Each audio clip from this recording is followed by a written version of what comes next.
നിങ്ങളുടെ ഫേവറേറ്റ് സീരിയലുകൾ ടിവിയിൽ വരുന്നതിന് മുൻപേ സൺ നെക്സ്റ്റ് ആപ്പിൽ കാണാം. ഇനി എല്ലാവർക്കും മുൻപേ കാണൂ. ഇപ്പോൾ തന്നെ സൺ നെക്സ്റ്റ് ആപ്പ് ഡൗൺലോഡ് ചെയ്ത് സബ്സ്ക്രൈബ് ചെയ്യൂ.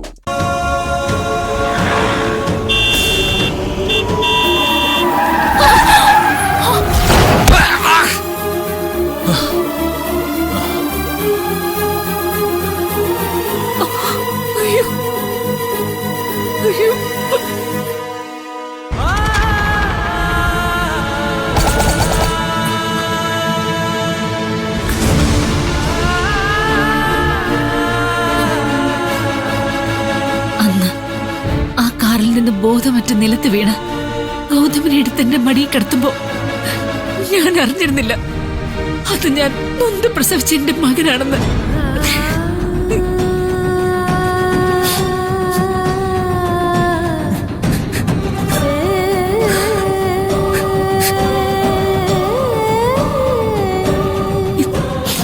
എന്നെ രക്ഷിക്കാനായി പാടുപെടുമ്പോ അവന്റെ നെറ്റിയിൽ നിന്ന് ഒഴുകിയത് എന്റെ ചോരയാണെന്ന് ഞാൻ അറിഞ്ഞില്ല നിധി.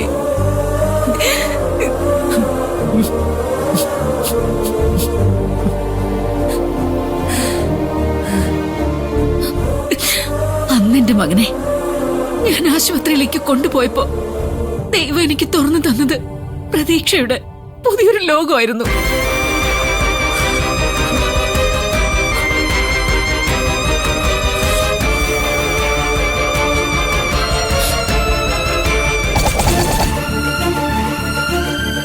എന്നെ ആരാ ഡോക്ടർ ഇവിടെ കൊണ്ടുവന്നത്? ഒരു ലേഡിയാണ് കൊണ്ടുവന്നത്. അവരവിടെ പുറത്ത് നിൽപ്പുണ്ട്.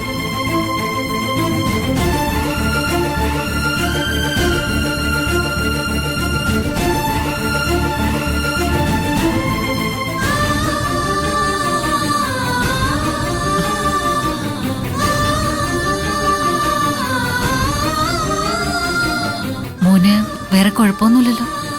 ഏയ് ഇല്ല. അമ്മ എനിക്ക് ഓർമ്മ വന്നു. അമ്മയെ ഇടിക്കാതിരിക്കാൻ കാറ് വെട്ടിത്തിരിച്ചപ്പോഴാ ആക്സിഡന്റ് ഉണ്ടായത്. ക്ഷമിക്കണം, കാറ് വരുന്നത് ഞാൻ കണ്ടില്ലായിരുന്നു മോനെ.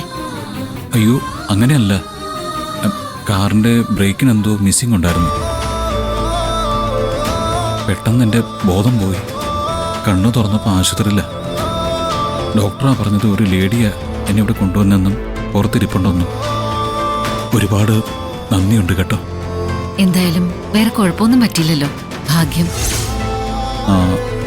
ഒരു കാര്യം ചെയ്യാം, ഞാൻ തിരിച്ചു പോകുമ്പോൾ അമ്മ അങ്ങ് വീട്ടിലിറക്കാം. അയ്യോ അതിന്റെ ഒന്നും ആവശ്യമില്ല. എന്റെ ജീവൻ രക്ഷിച്ച ആളെ ഇങ്ങനെ വഴിയിൽ കളഞ്ഞിട്ട് പോകാൻ പറ്റില്ലല്ലോ. അമ്മ ഇവിടെ നിൽക്കേ, ഞാൻ ബില്ലും നടച്ചിട്ട് വരാം.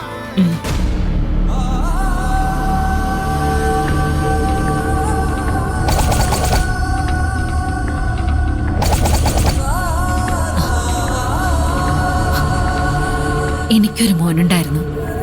കുഞ്ഞിലെ തന്നെ എനിക്ക് അവനെ നഷ്ടപ്പെട്ടു പോയി. അല്ല, നഷ്ടപ്പെടുത്തിയതാ. ഞാൻ അവനെ ഉപേക്ഷിച്ചു പോയതാ. ഇപ്പൊ അവനുണ്ടായിരുന്നെങ്കിൽ ഈ പ്രായമായിരുന്നേനെ. എന്റെ മോൻ ഇതുപോലെ ഇരുന്നേനെ. ഞാൻ ഒരു വട്ടം മോനെ നിന്ന് വിളിച്ചോട്ടെ? എന്താ ഒന്നും പറയാത്തത്? ഞാൻ മോനെ നിന്ന് വിളിച്ചോട്ടെ? ഞാനൊന്ന് കെട്ടിപ്പിടിച്ചോട്ടെ?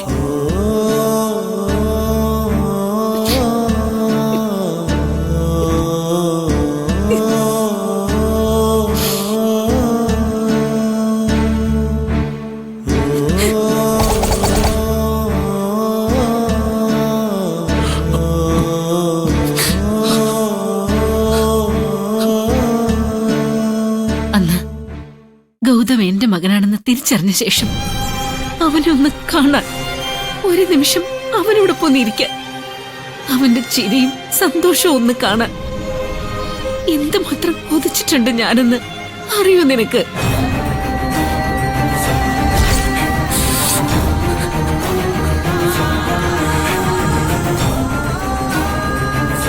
എന്റെ മകനെ ഒന്ന് അരികിൽ കിട്ടാനായി അലഞ്ഞു നടന്നിട്ടുണ്ട് ഞാൻ.